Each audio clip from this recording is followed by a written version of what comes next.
Mirë, atëherë jemi në këtë konferencë për mediat këtu në stadiumin e Tardinit të Parmës pas miqësores Shqipëri-Kili, që sapo ka mbaruar. Jemi me trajnerin Silvinjo, i cili do të komentojë se si e ka parë këtë ndeshje, por edhe do të bëjë edhe vlerësimet e trasit për lojtarët. Mister, allora, un commento vostro sulla partita, come l'avete visto, oltre il risultato, le risposte che avete avuto dai giocatori, dalla squadra. Poi velocemente un po' quello che è stata la gara secondo me. Abbiamo entrato in gara non bene, ci è mancato la intensità, 20-25 minuti. Noi andiamo a giocare a un livello molto alto, loro sanno, abbiamo parlato gli ultimi 3 giorni, adesso tutti avversario, Cile, Svezia, dopo europeo, poi sono avversario forte e 25 minuti è troppo. È vero che anche io dell'arbitro niente, ma non posso dire niente perché ha mancato il VAR, secondo me il gol, e se c'è un VAR non è gol, ma lasci stare, quello non c'entra dopo con la gara, perché fino a 25 minuti abbiamo sbagliato l'approach della gara, ci ha mancato un po' di intensità o tanto. Dopo mi dispiace tanto, mi ha arrabbiato un po' il senso come squadra che noi dobbiamo rimanere in gara fino alla fine, il secondo e il terzo gol non ci sta, il livello che andiamo a giocare non si può prendere, noi dobbiamo rimanere in gara, abbiamo fatto quello a Varsovia contro Polonia, prima gara, la mia prima gara qua, se rimani in gara, mancavano lì 2 minuti, noi avevamo un'opportunità da anche pareggiare, quello a livello di crescita noi dobbiamo migliorare, non può, secondo me anche il risultato non era un 0-3, ma noi dobbiamo migliorare, sappiamo che poi la strada è lunga, non è facile, un'altra cosa Cile come storia ha fatto 9 mondiali, 98, 2010, 2014 ha fatto ottavo finale, poi lì sono calciatori anche hanno vinto 2015-16 2 Coppa America contro Argentina, poi noi sappiamo era un calciatore forte e questo è il livello che noi dobbiamo trovarci in avanti. Pra ne duhet mësohemi me këtë nivel, luajmë përballë kundërshtarëve të tillë, siç ishte edhe Kili, një kundërshtar me shumë eksperiencë, ekip që ka fituar Kupën e Amerikës, ekip që ka marrë pjesë në 9 botror, është kualifikuar në çerek finalet e botrorit, ka lojtarë shumë të mirë me shumë eksperiencë që luajnë në klube të mëdha.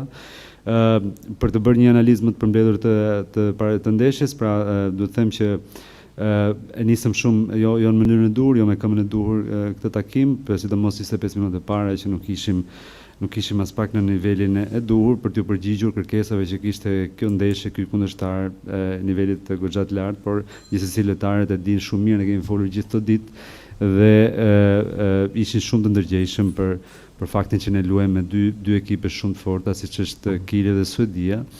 Por 25 minuta me atë intensitet siç ishte sot ndaj Kilit në pjesën e parë, po themi janë shumë për një skuadër si ne dhe nuk duhet të ndodhte kështu.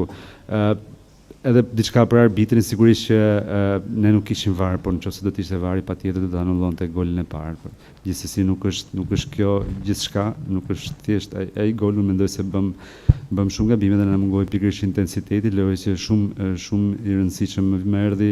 Jam i shqetësuar, jam pak i mërzitur për faktin që ne nuk arritëm të qëndronim në lojë deri në fund, ne do të luajmë 90 minuta me intensitet të lartë. Dhe besoj se 2 golat që pësuam në fundin e ndeshjes ishin të tepërt, duhet ishin shmangur.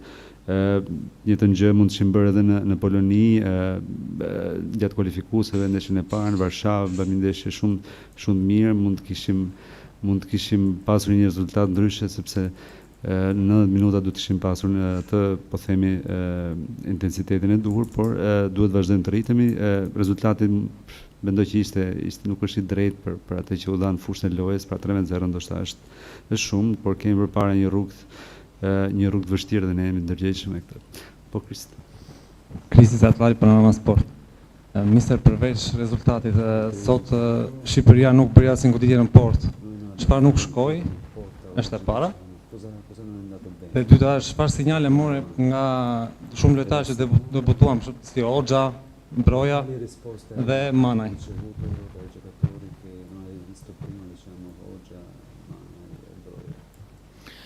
Per quanto riguarda la prima domanda, purtroppo no, abbiamo tirato forte, abbiamo tirato a porta, ma no, porta. Abbiamo un'occasione a Sanni 1-1, anche un sbaglio di loro che Bairam fa un passaggio indietro, Manai lì non l'ho visto ancora, la palla non le arriva. Dopo c'è solo la seconda parte, un crossing, piedi invertiti da Nuccioli con Broja che aveva la possibilità lì buona, è vero, ma questo livello di calcio che dobbiamo affrontare non ci pensiamo a trovarci 6-7 opportunità da segnare. L'avversario sono forte, il campionato europeo è forte, andiamo a trovarci 2-3 possibilità di gol durante tutta una gara. Quanto riguarda i calciatori, no, niente, loro sono carichissimi, ma giusto, hanno fatto un percorso bellissimo, dobbiamo giocare un europeo bellissimo, poi adesso dopo in Svezia dobbiamo iniziare a pensare nel 23. Questo non è il momento, ancora mancano 3 giorni, Svezia, e approfittare tutti i 90 minuti, dopo vediamo come rientriamo a Tirana da prepararci l'Europeo. Pra kemi ndeshje me Suedin para se të flasim për Euron dhe më pas do të kthehemi në Tiranë dhe do të fillojmë të punojmë, të mendojmë për listën, por edhe për Europianin. Sa i përket rasteve, pra pyetjes parë, okej, ndoshta nuk kishte shumë goditje në port, por sigurisht në rastet tona kishim rast me Hasanin goxha të mirë. Pastaj kishim një gabim të mbrojtjes Kilit që për pak nuk u shfryzua nga Najon me Bajramin që pasoi për Manaj, por më pas nuk arritëm të shënonim. Pastaj kishte një rast pasimi Muçollit për Brojën që pati një rast shumë të mirë, por sërish nuk ja dolën ban të shënonim. Kemi pasur rreth 6-7 raste shumë të mira për gol dhe nuk janë pak të kesh kaq shumë raste ndaj kundërshtari ka të vështirë, sa që është Kili. Ne po flasim për finalet e Europianit ku do të luajmë me rival shumë të fortë dhe sikur të kesh 2-3 raste ndaj kundërshtarëve të niveli është goxha mirë. Jo më pas të kesh 6-7 raste që nuk duhet kurse të humben. Sa i përket lojtarëve, pra debutuesve, po lojtarëve që erdhën për herë të parë, i kanë parë shumë të karikuar, kanë bërë shumë mirë me klubet e tyre, kanë ardhur në formë të mirë, besoj se do të kemi një Europian të bukur përpara, por sigurisht sparit kemi ndeshje me Suedin, mendojmë për Suedin dhe më pas do të flasim për Euron. Skipit e ti? Okej. Mirë, atëherë, kjo ishte pyetja e fundit, ju falenderoj për vëmendjen. Faleminderit. Natë mirë.